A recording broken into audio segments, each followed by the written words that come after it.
अस्सलाम वालेकुम and a very warm welcome to doctor Naushiba Salman and skin solutions. कैसे हैं आप सब लोग? उम्मीद है सब खैरियत से होंगे, अपना ख्याल रख रहे होंगे, अपने प्यारों का ख्याल रख रहे होंगे, अपनी सेहत का ख्याल रख रहे होंगे और उसके साथ साथ बहुत स्पेशल, बहुत इम्पॉर्टेंट, अपनी स्किन का और अपने बालों का ख्याल रख रहे होंगे। जी हाँ, तो बताइए कैसी गुजर रही हैं आप सब लोगों की सर्दियाँ। आप लोग जहाँ जहाँ से ज्वाइन कर रहे हैं आप सब बताएं कि आप लोग किस किस जगह पे हैं और उस जगह पे वेदर कैसा रह रहा है। और इसके साथ साथ आज आपने मुझे ये बताना है कि सर्दियों के मौसम में आपको क्या खाना अच्छा लगता है। जैसे बहुत सारे लोग होते हैं उनको ड्राई फ्रूट्स अच्छे लगते हैं, जिसमें पीनट्स टॉप पे आते हैं कि बैठे हैं और मूंगफली खा रहे हैं।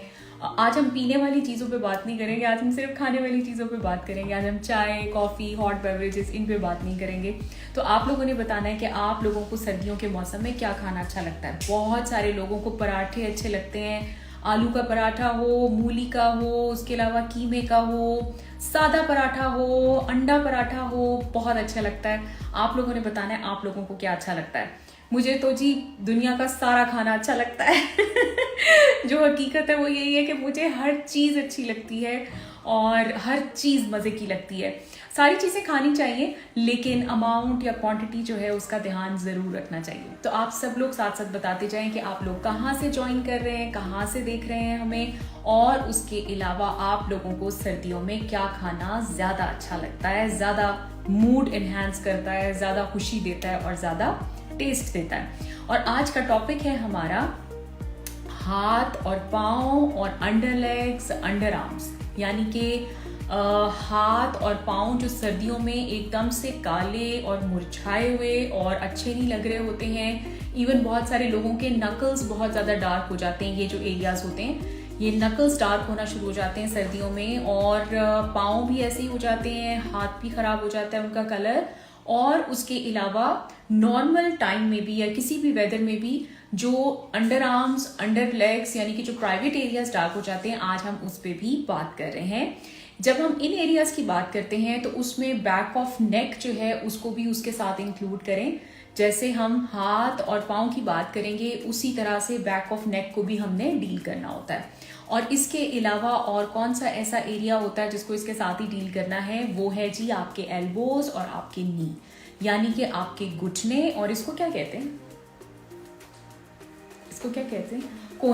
कोहनिया और आपके घुटने, इसको भी हमने इसी तरह से डील करना होता है जिस तरह से हम हाथों को और पाँव को डील करेंगे या करते हैं, और उसके साथ साथ बैक ऑफ नेक को। तो बहुत सारे लोगों की ये कंप्लेन होती है कि गर्मियों में तो फिर हालत जो है वो अच्छी रहती है हाथों पाँव की, लेकिन सर्दियों में तो बिल्कुल हालत ख़राब हो जाती है। डार्क पड़ जाते हैं, ब्लू हो जाते हैं, ब्राउन ब्लैक हो जाते हैं, और पाँव और हाथ बिल्कुल अच्छे नहीं लगते। ड्राई तो होते ही हैं, उसके अलावा कलर सारे का सारा खराब हो जाता है। तो इस पे हम पहले बात कर लेंगे कि ऐसा होता क्यों है। जैसे कि मैंने पहले भी बताया था कि जब सर्दियां आती हैं तो सर्दियों के मौसम में जो एक्सट्रीमिटीज़ होती हैं, ये हमारी एक्सट्रीमिटीज़ होती हैं, यानी कि हमारे हाथ, पाँव, उसके अलावा हमारी स्किन, और फिर स्किन में भी हाथों पाँव की स्किन, और उसके अलावा फिंगर टिप्स जो होते हैं वो, उसी तरह से पाँव, और फिर पाँव के जो टोज होते हैं उनके टिप्स जो हैं स्पेसिफिकली, इन सब में जो ब्लड सप्लाई होती है वो वैसे भी उतनी प्रोनाउंस और उतनी अच्छी नहीं होती है जैसे कि बाकी बॉडी में होती है। लेकिन सर्दियों में तो ये और भी ज़्यादा कम हो जाती है और भी ज़्यादा ख़राब हो जाती है। इसीलिए आपने देखा होगा कि लोगों के पाँव की उंगलियां जो हैं या हाथों की उंगलियां जो हैं वो ब्लू पड़ना शुरू हो जाती हैं, साइनोज्ड होना शुरू हो जाती हैं, क्योंकि ब्लड सप्लाई पुअर होती है, तो फिर वो इस तरह से बिहेव करना शुरू हो जाती हैं। और उसके अलावा क्या हो रहा होता है कि जी हीटिंग, एक तो दोनों तरह की हीटिंग जो घर में आप इस्तेमाल करते हैं, जो आर्टिफिशियल होती है, जैसे हीटर हो गए डिफरेंट तरह के, किसी भी तरह का हीटर हो जाए वो, और उसके अलावा बहुत सारे लोग जो हैं वो धूप में बैठना शुरू कर देते हैं। उनको वैसे तो अच्छा महसूस होता है बॉडी को, लेकिन वो आपकी स्किन को ख़राब करने के लिए बहुत से ज़्यादा काफ़ी होता है। तो उस चीज़ का आपने ध्यान रखना है। ये सारे के सारे मैं आपको वो फैक्टर्स बता रही हूँ जिसकी वजह से आपके हाथों पाँव का कलर जो है वो सर्दियों में स्पेसिफिकली ख़राब हो जाता है। उसके बाद आ जाता है जी कि बहुत दफ़ा ऐसा होता है कि लोग ख्याल ही नहीं रखते, उन्होंने ना तो मॉइस्चराइज करना है, जब आपकी स्किन खुश्क होगी, बहुत ज़्यादा मॉइस्चराइज्ड नहीं होगी तो तब भी कलर ख़राब हो जाएगा, आपको बिल्कुल रूखी और ख़राब लगेगी। और क्योंकि हम खुद भी पानी कम पी रहे होते हैं सर्दियों में, और उसके अलावा अगर आप मॉइस्चराइज भी अच्छी तरह से नहीं कर रहे हैं तो फिर तो आप खुद सोच लें कि क्या हालत हो जाएगी। तो ये भी एक बहुत बड़ा फैक्टर होता है। इसके साथ साथ बहुत सारे लोगों को आदत होती है पेडिक्योर मैनिक्योर कराने की। अब वो पेडिक्योर मैनिक्योर जब कराते हैं तो उस वक्त उनकी जो स्किन का नॉर्मल बैरियर होता है वो ख़राब हो जाता है। मतलब जो हमारी स्किन है, जो नॉर्मल स्किन होनी चाहिए या उसकी थिकनेस होनी चाहिए या उसका बैरियर होता है वो ख़राब हो जाता है, और जो टूल्स उसके अंदर इस्तेमाल किए जाते हैं उससे जगह जगह जो है वो कहीं ना कहीं डिसरप्शन आ जाती है, जिसके बाद डिफरेंट तरह के इन्फेक्शंस जो हैं वो हो जाते हैं। जैसे फंगल इन्फेक्शन भी हो जाता है, बैक्टीरियल भी हो सकता है, वायरल भी हो सकता है। वॉट्स बहुत सारे लोगों को बनते हैं इसी वजह से, क्योंकि वो रेगुलरली जाके पेडिक्योर मैनिक्योर कराते हैं। वो कॉमन यूज़ के क्या कहते हैं टूल्स होते हैं जिनको यूज़ किया जाता है, और उसके अलावा जो आपकी स्किन डिसरप्ट हो जाती है उसकी वजह से चांसेस बहुत हाई हो जाते हैं इन्फेक्शंस के होने के।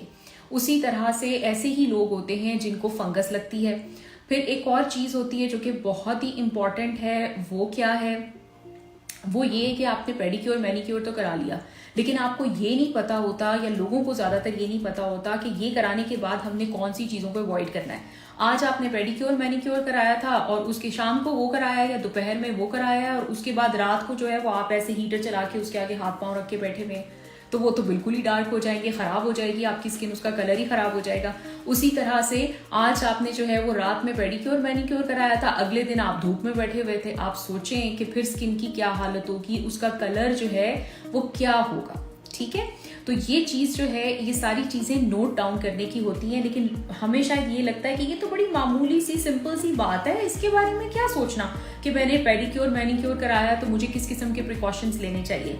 बहुत दफ़ा ऐसा भी होता है कि लोग जो हैं वो स्किन को एक्सफोलिएट करते हैं, जैसे हाथों पाँव की स्किन को एक्सफोलिएट किया, इधर एक्सफोलिएट किया, इधर घंटे 2 घंटे के बाद आप हीटर के आगे बैठे हुए थे, तो आप सोचें कि क्या हालत हो जाएगी स्किन की।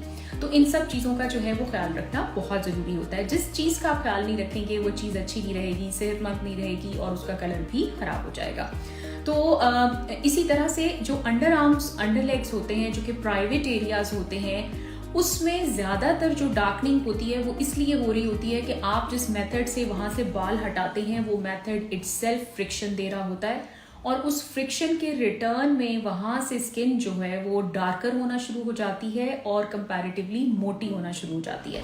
प्लस जो इनग्रोन हेयर होते हैं वहीं पे जो बाल टूट जाता है, आधा स्किन के अंदर रह जाता है और आधा बाहर होता है जो कि टूट जाता है, इनग्रोन हेयर की वजह से भी वहाँ पे शेड आता है। और आप देखेंगे कि कंसिस्टेंटली या रेगुलरली आप इन एरिया से क्योंकि बाल हटा रहे होते हैं और उसको फ्रिक्शन मिल रही होती है। देखें, आप थ्रेडिंग करेंगे, वैक्सिंग करेंगे, उसके अलावा आप एपिलेटर यूज़ करेंगे या फिर आप डेपिलेटरी क्रीम यूज़ करेंगे, इन सब चीज़ों से जो है वो आपकी स्किन जो है वो ख़राब होती है, वो डार्क होती है। अब जब वो डार्क हो जाती है तो फिर तो हो ही जाती है, उसके बाद आप क्या कर सकते हैं। तो हम अंडर आर्म्स यानी कि जो प्राइवेट एरियाज होते हैं, अंडर आर्म्स, अंडर लेग्स, उसके लिए हम कहते हैं कि अगर तो आपकी स्किन, देखिए स्किन ने आपको कॉल नहीं करनी होती, उसने आपको ईमेल नहीं करनी होती है कि मुझे ये चीज़ पसंद नहीं है या मुझे ये चीज़ सूट नहीं कर रही, करना बंद कर दो। हमारा ये होता है कि अगर आप पहले वैक्सिंग करा रहे थे तो आपको लगा कि स्किन वहाँ से डार्क हो रही थी या ख़राब हो रही थी, तो फटाफट एक और उसी तरह का मेथड यानी कि जो डेपिलेटरी क्रीम होती है वो यूज़ करनी शुरू कर दी। वो जो है वो भी डार्कनिंग कर रही होती है, तो वो भी डार्कनिंग कर रही थी, पहला मेथड भी डार्कनिंग कर रहा था, सेकेंड वाला मेथड भी डार्कनिंग कर रहा था। प्लस जब एक दफ़ा ट्रिगर हो जाता है तो उसको ट्रीट करना पड़ता है, ट्रीट करने के बाद आप अपना मेथड जो है उसको चेंज कर सकते हैं।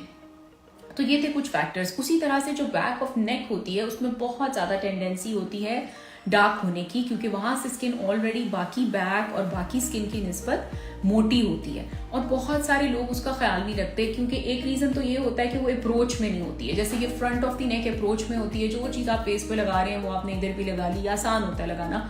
उसी तरह से बैक पे लगाना आसान नहीं होता, वो हमारी रीच में नहीं होती है। और एक और चीज़ होती है कि जो भी चीज़ आप सर के ऊपर यूज़ कर रहे होते हैं उसका रेजिड्यू या उसका कुछ हिस्सा आपकी बैक ऑफ नेक पे भी लगता है, जिसकी वजह से आपकी नेक जो है वो डार्क हो सकती है। उसमें आपके फैशन डाइज भी आ सकते हैं, उसमें ग्रे कवरेज के लिए जो डाइज हैं वो भी आ सकते हैं, उसमें डिफरेंट तरह के ऑयल्स आ सकते हैं, उसमें डिफरेंट तरह के मास्क और ये सारी चीज़ें आ सकती हैं, क्योंकि हमें नहीं अंदाजा होता कि ये छोटी सी चीज़ है लेकिन किस तरह से इम्पैक्ट कर रही है और किस तरह से इफेक्ट कर रही है।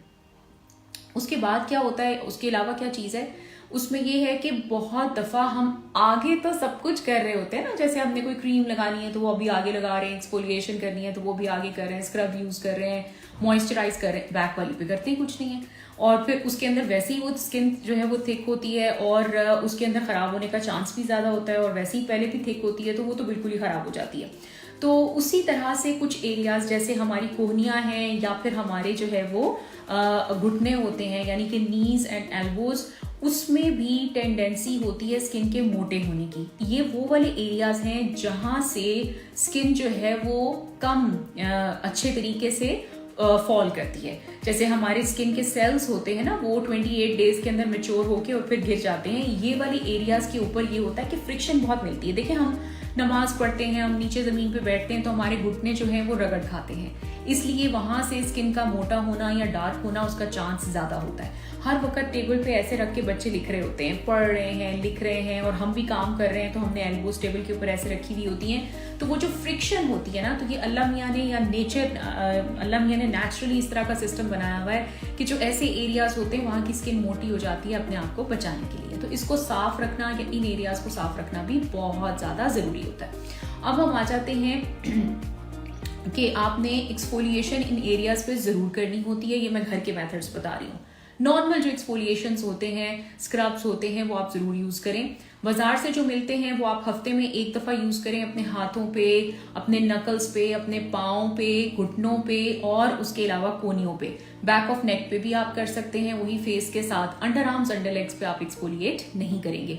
उसी तरह से अगर आपने बाजार का खरीद के नहीं लगाना तो आप घर में बना लें। घर में बनाने का बहुत आसान तरीका है, आप एक लेमन ले लें, लेमन के जो है वो लेमन को दरमियान से कट कर लें, उसके दो पीसेस हो जाएंगे। उसके बाद आप उसका सारे का सारा जूस निचोड़ लें, उसका जूस बिल्कुल ख़त्म कर लें। अब वो एक खाली पॉकेट या खाली बेसिकली जो है वो हेलमेट की तरह बन जाएगा। उसके अंदर जो है वो आप दानेदार चीनी यानी कि अच्छे ग्रैन्यूल्स वाली जो है वो आप ग्रैन्युलेटेड शुगर डाल दें। नॉर्मल जो शुगर होती है मोटे मोटे दानों वाली, वो शुगर आपने डाल ली है, उसको डाल लें और उससे इसको आप रगड़ें। ठीक है, चंद सेकंड ही रगड़ते हैं और उसके बाद 5-10 मिनट के लिए उसको छोड़ दें। उसी तरह से आप अपने जो आपके जो नकल्स हैं उसके ऊपर भी ऐसे ही करें, जो पाँव हैं उसके ऊपर भी, घुटनों पे भी ऐसे ही करें, और बैक ऑफ नेक पे भी ऐसे कर सकते हैं। फ्रंट ऑफ नेक पे नहीं कर सकते। उसी तरह से अंडर लेग्स, अंडर आर्म्स पे आपके नहीं कर सकते। तो ये मेथड जो है कि आप हफ्ते में एक दफ़ा कर सकते हैं। एक्सफोलिएट करना बहुत ज़रूरी होता है, उसके साथ मॉइस्चराइज रखना और करना बहुत ज़रूरी होता है। और फिर जब आप हमारे पास आते हैं कि आपने ये कुछ मेथड्स यूज़ किए हैं लेकिन कोई फ़र्क नहीं पड़ रहा, तो जब आप हमारे पास आएंगे तो फिर हम आपको डिफरेंट एप्लीकेशंस पे डालेंगे।